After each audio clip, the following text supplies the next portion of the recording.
Hi everyone, Aiden here with etrailer, and today we're going to be taking a look at the Yakima Long Haul hanging style bike rack, and we're going to see how it fits on the back of our 2017 Winnebago View Motorhome.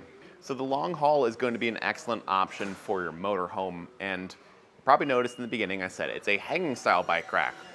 What that means is the bike is going to hang by the frame here.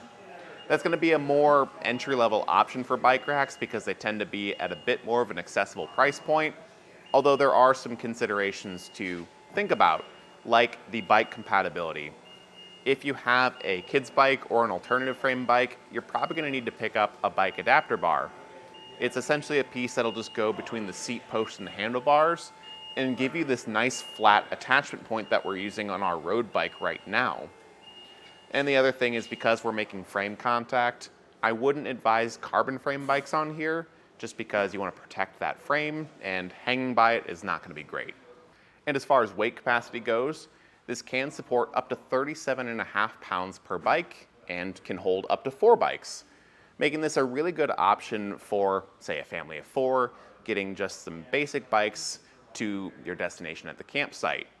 And it is important to note that this is a motorhome approved rack, and that's why I think this is such a good fit for the View, because motorhome bike racks have to be built to a different standard, built to just withstand a bit of extra shock and vibration you'll experience at the hitch compared to a typical passenger vehicle.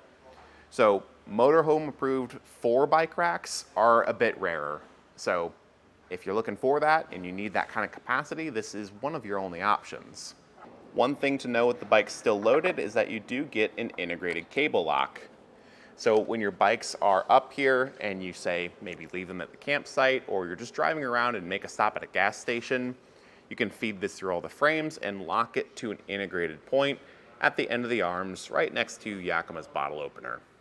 But when you are ready to remove the bikes, there's 3 straps, Yakima calls these zip strips, that hold it in place. You'll just pinch the 2 release tabs on each side and pull that zip strip out. They do fully remove, so try to keep track of them because they do get lost pretty easily. And something to think about is that this rack is going to sit really tall in the hitch, so you'll have to lift the bike a fair bit, but also those arms are going to be probably right about face level. Not the most comfortable, but with bikes under 37.5 pounds, I think you'll be okay. Just something to think about.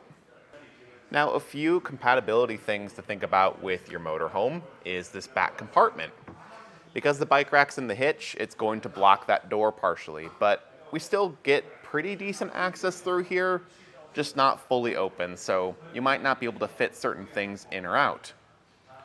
What I think is a bit more important, though, is your rear slide, because once you park your motorhome, you're going to want to open it up, and this rack is completely fixed. There's no tilt-away function on it, so if you want that slide to clear, you're gonna have to take the bike rack out of the hitch, which for me is a bit unfortunate.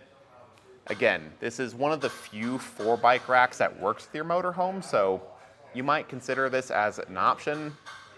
But if this bothers you and it's not something you want to deal with taken out of the hitch every time you park your motorhome, then I'd recommend the Hollywood Rack's Destination 4 bike rack.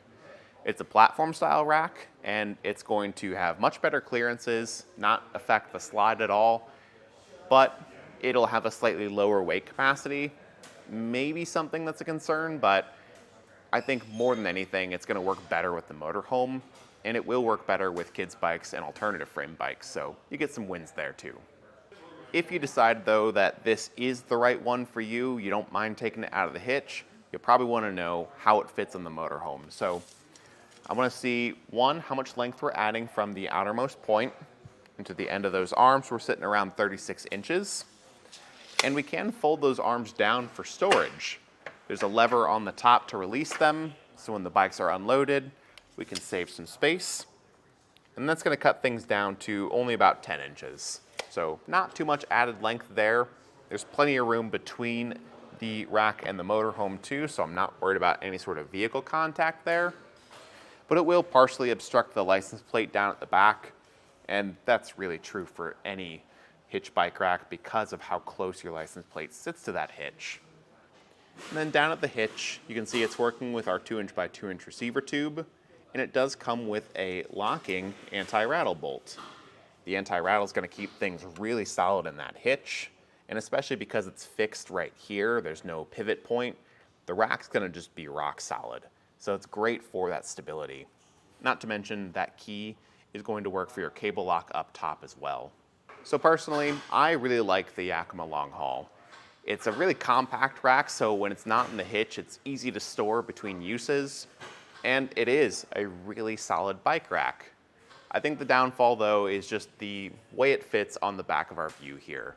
The fact that it blocks the slide would be a total deal breaker for me, so I would personally go with that Hollywood Racks destination that I mentioned. But if this is the right fit for you, I think aside from that slide, it is going to be a pretty nice fit on the back of our 2017 Winnebago View. I'm Aiden, and thanks for watching.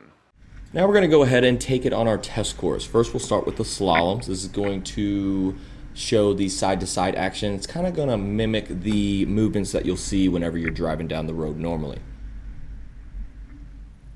And now with the fold speed bumps. These are going to be pretty much like normal speed bumps. You get to see the up and down action of the bike rack and see how it holds up.